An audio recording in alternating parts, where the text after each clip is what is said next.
चौधरी साहब, 5 अगस्त को पीटीआई निकल रही है, क्या आप भी निकलेंगे साथ?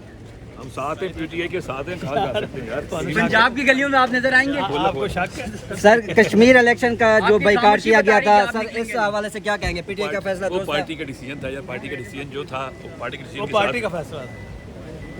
बड़ी बात यह है कि इस वक्त मेरे खिलाफ कोई 29 मुकदमे इन्होंने बनाए हैं और मैं सब मुकदमों में अदालत के थ्रू मेरी ज़मानतें हुई हैं और केस चला रहे हैं। और मेरे साथ मेरे सेक्रेटरी असम्बली भी थे और फिर उसके बाद प्रिंसिपल सेक्रेटरी मोहम्मद खान, इनके खिलाफ भी इसी तरह है।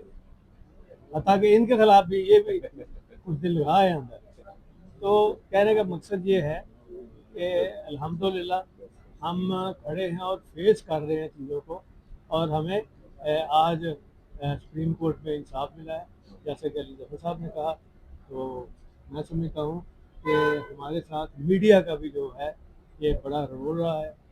हमारी आवाज़ को अवाम तक पहुँचाने में हमेशा आपका किरदार जो है बड़ा बेहतरीन किरदार आपने अदा किया। ये बताइएगा, जैसे आप कह रहे हैं कि आज इंसाफ के तकाजे पूरे हुए हैं, हमें इंसाफ मिला है, तो आज आप परवेज इलाही साहब को इंसाफ मिला है, लेकिन अक्सर हम सुनते हैं आप आते हैं इमरान खान साहब के केसेस में और कहते हैं हमें इंसाफ नहीं मिला। तो जो कोर्ट है वो कह रहे थे कि इंसाफ कर रही है इस वक्त। मैंने बात हम ये बताएगा कि आप पीटीआई के सदर भी हैं, काफी अरसे से आप खामोश हैं जेल से बाहर आने के बाद। इस वक्त आपको पीटीआई को लीड करनी चाहिए, खामोश क्यों? 5 अगस्त का आप भूल गए हैं। जब भी मैं अदालत में आया जेल से केस अटेंड करने के लिए, मैंने हर मौके पे बयान दिए, उसके बाद भी बयान देते रहे और मेरी आदत नहीं है कि फालतू बात। 80 साल की उम्र किसी कहते हो कि सड़क पे आके चढ़ाई पड़े। बिस्मिल्लाहिर्रहमानिर्रहीम।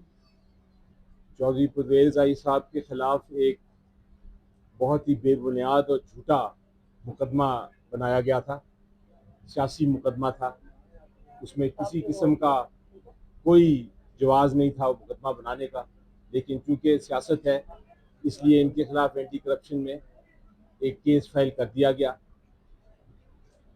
वहाँ बेल जब हाई कोर्ट ने ली उनकी और कहा कि कोई जवाज़ ही नहीं बनता, कोई शहादत ही नहीं है, कोई गवाही नहीं है इनके खिलाफ, इनकी जब पोस्ट अरेस्ट बेल कंफर्म की, 1 साल इनको जेल में रखा पहले, और फिर जब बेल कंफर्म हुई तो उस बेल के खिलाफ हुकूमत आज सुप्रीम कोर्ट में आई हुई थी और सुप्रीम कोर्ट में उनकी बहस थी कि बेल को कैंसिल किया जाए। सुप्रीम कोर्ट ऑफ पाकिस्तान ने जब अदालत ने देखा कि हाई कोर्ट ने जितने कवानीन हैं उसके मुताबिक फ़ैसला किया है, केस में कोई जान नहीं, तो अपील को आज डिसमिस कर दिया और बेल कंफर्म कर दी। तो अल्लाह ताला का शुक्र है कि इंसाफ जो है, इंसाफ के तकाजे पूरे हुए और इस वक्त हम समझते हैं कि ये एक बहुत लैंडमार्क केस है हर उस शख्स के लिए जिसके खिलाफ झूठा मुकदमा दायर किया गया है हुकूमत की तरफ से सियासी बुनियादों पर। तो सिंपल इसके ऊपर यह है कि बाकी भी जितने भी केसेस हमारे खिलाफ चल रहे हैं उनके ऊपर ये यहाँ पर आए हुए हैं। गवर्नमेंट की एक पॉलिसी है कि जो भी कोई केस हो उसको नीचे एविडेंस आपने प्रोवाइड नहीं करनी, कोई डॉक्यूमेंट साथ नहीं देना, लेकिन आके अपील फाइल कर देनी है। अल्लाह का शुक्र है जितने भी मुकदमात थे उनमें से चौधरी साहब के ऊपर सारे मुकदमात में बेल आउट हो चुके हुए हैं और आज के दिन तक ट्रायल में कोई भी ऐसी चीज़ उनके सामने नहीं आई है। ये केस था जिसके ऊपर आए हैं। आज ऑनरेबल सुप्रीम कोर्ट ने बड़ा अच्छा चीज़ दी कि जब एक फैसला बाकायदा प्रॉपर तरीके से, एक बंदा जेल में साल रह के आया है और उस वक्त तक उनके खिलाफ कोई चीज़ नहीं आ सकी है, तो आप लोगों ने कैंसिलेशन बेल किस लिए मूव की है? तो कैंसिलेशन बेल उन्होंने जो थी उनकी पिटीशन गवर्नमेंट की डिसमिस कर दी है और ये डायरेक्शन दे दिया है कि नीचे ट्रायल जो है उसके ऊपर अगर एविडेंस है तो वहाँ पर साबित करें। इंशाल्लाह ये जिस तरह के सबसे बड़ी बात ये है कि इस वक्त मेरे खिलाफ कोई 29 मुकदमे इन्होंने बनाए हैं और मैं सब मुकदमों में अदालत के थ्रू मेरी ज़मानतें हुई हैं और केस चला रहे हैं। और मेरे साथ मेरे सेक्रेटरी असम्बली भी थे और फिर उसके बाद प्रिंसिपल सेक्रेटरी मोहम्मद खान, इनके खिलाफ भी इसी तरह है। हालांकि इनके खिलाफ भी ये भी कुछ दिन लगा है अंदर। तो कहने का मकसद ये है कि अल्हम्दुलिल्लाह हम खड़े हैं और फेस कर रहे हैं चीज़ों को और हमें आज सुप्रीम कोर्ट में इंसाफ मिला है, जैसे कि अली जफर साहब ने कहा। तो मैं समझता हूँ कि हमारे साथ मीडिया का भी जो है ये बड़ा रोल रहा है।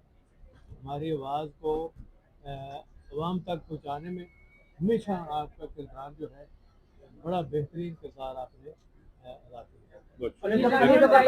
साहब ये बताइएगा, जैसे आप कह रहे हैं कि आज इंसाफ के तकाजे पूरे हुए हैं, हमें इंसाफ मिला है, तो आज आप परवेज इलाही साहब को इंसाफ मिला है, लेकिन अक्सर हम सुनते हैं आप आते हैं इमरान खान साहब के केसेस में और कहते हैं हमें इंसाफ नहीं मिला। तो जो कोर्ट है वो कह रहे थे कि इंसाफ कर रही है इस वक्त। मैंने बात हम देखिए जनाब, जहाँ तक इंसाफ का है, हम खान साहब के लिए भी उसी तरह काविश कर रहे हैं और इंशाल्लाह उनको भी आप देखेंगे कि इंसाफ मिलेगा। ये हमारी जंग है, हम हर जगह पे जंग लड़ रहे हैं, चाहे वो पार्लियामेंट में हो, चाहे वो कानूनी जंग हो, चाहे वो सड़कों पे हो, चाहे वो आपके मीडिया के थ्रू हो। हमारा काम है, हम देख रहे हैं कि हमारा आइन और रूल ऑफ लॉ जो है, कानून की बालादस्ती, उसको बिल्कुल तहस नहस कर दिया इस हुकूमत ने। और हम अवाम की खातिर, पाकिस्तान की खातिर, इस आइन की खातिर हम ज़रूर जंग अपनी लड़ते रहेंगे। और आप देखेंगे कि इंशाल्लाह, ये मुझे उम्मीद है और मैं ये उम्मीद कायम रखूँगा कि हम इंसाफ भी हासिल करेंगे और इंशाल्लाह अदालतों से ही जी साहब ये बताइएगा कि आप पीटीआई के सदर भी हैं, काफी अरसे से आप खामोश हैं जेल से बाहर आने के बाद। इस वक्त आपको पीटीआई को लीड करनी चाहिए, खामोश क्यों? 5 अगस्त का एहतजाज शेड्यूल है। आप भूल गए हैं, जब भी मैं अदालत में आया जेल से केस अटेंड करने के लिए, मैंने हर मौके पे बयान दिया, उसके बाद भी बयान देते रहे। और मेरी आदत नहीं है कि फालतू बात। 80 साल की उम्र ਤੁਸੀਂ ਕਹਿੰਦੇ ਹੋ ਕਿ सड़क पे आके कराइए बड़े एक ट्रक वाला भी सवाल है।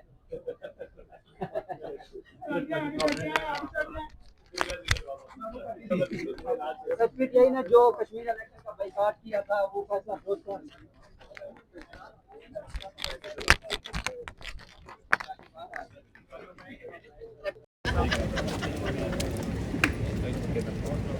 किधर गए इमरान? आज